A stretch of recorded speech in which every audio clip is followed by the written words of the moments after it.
You can hang around with weasels and losers that are trying to pull you down to justify the fact that they're spiraling downhill as well. Go away from that person. They're not helpful to you, and they're not helpful to themselves either.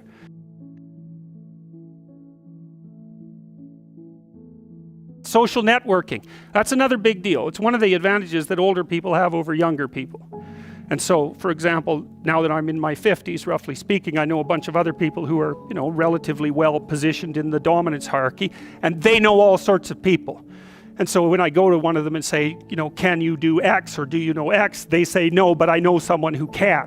And that's a huge advantage. So another thing that you want to think about as you move through life, and this is use your ability to network properly. And that doesn't mean schmooze, and it doesn't mean go out and impress people. That's all just complete bloody rubbish. It means you try to surround yourself with people who are competent in multiple different dimensions, and you maintain your relationships with them. And that's a trading relationship too, right? It involves reciprocity.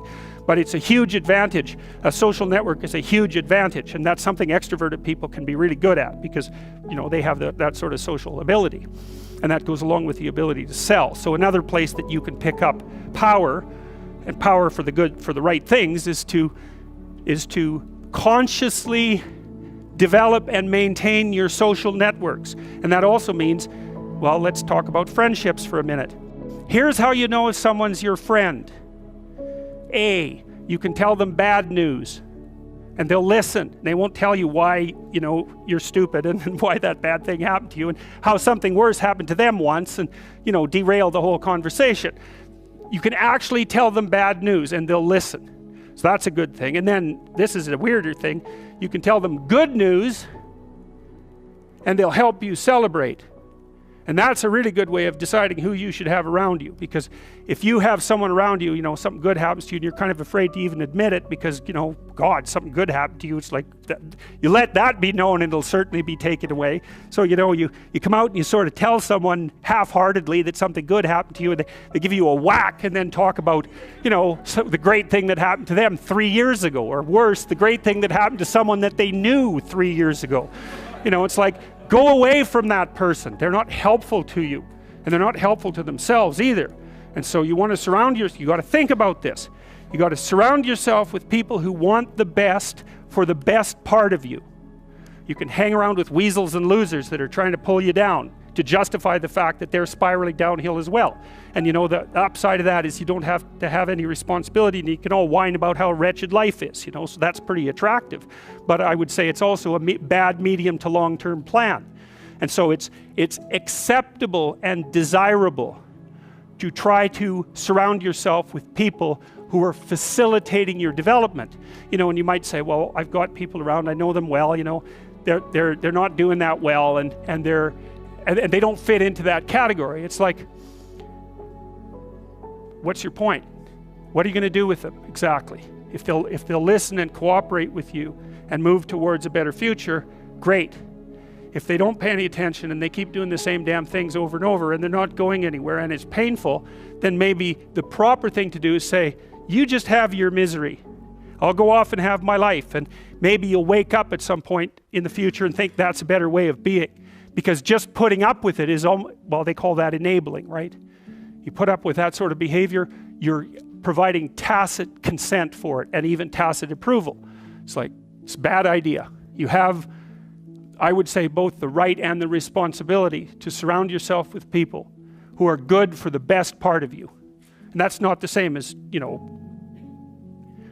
I don't have to elaborate on that. You can figure out what that means. I had friends who wanted the best for me and friends who didn't. And, they were friends who, some of them were aiming up and some of them were aiming down. And if you have a friend that's aiming down and you do something that's aiming up, then they're generally not that happy about it. They try to top your accomplishment with one of their own, hypothetical or real, or put down what you're doing, or offer you a cigarette if you're trying to quit and you've kind of done that successfully, or a drink if you've been drinking too much and are trying to stop being an alcoholic, or they're cynical and bitter and devoted towards no good. And sometimes that's family members too, and sometimes it's even part of you, But this chapter is an injunction to people, is like you have an ethical responsibility to take care of yourself, you have an ethical responsibility to surround yourself with people who have the courage and and faith and wisdom to wish you well when you've done something good, and to stop you when you're doing something destructive. And if your friends aren't like that, then they're not your friends. And maintaining your friendships with them might not even be in their interest. And so it's a tricky argument to make, because I'm not saying, whenever anyone's in trouble, you should, push them into a ditch and then give them a couple of kicks. That's not the idea. The idea is that, but I had a couple of rules I didn't write about. One was be careful about whom you share good news with, and another was be careful about whom you share bad news with. And those rules ring in people's minds quite quickly.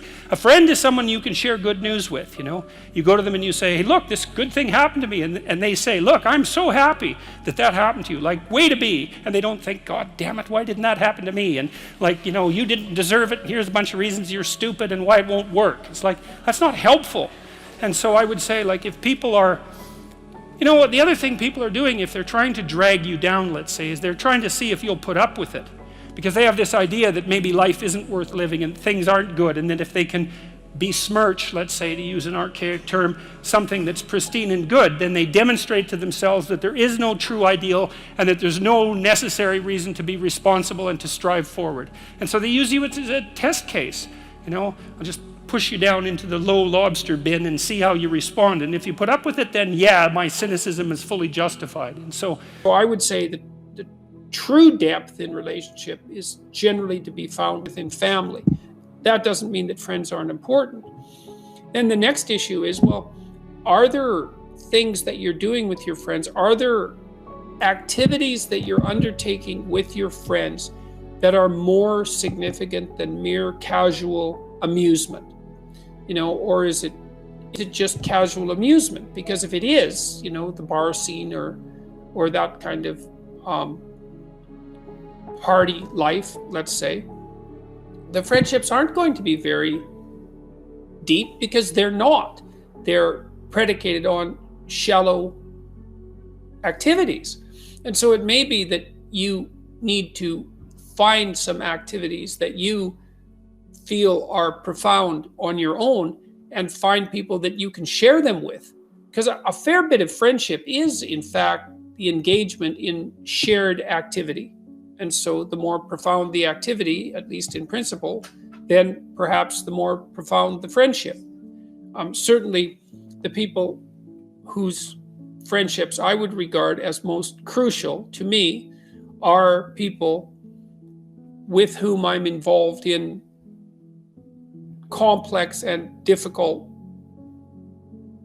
endeavors, as well as friendships. There are things that we are doing together that we both regard as of crucial importance.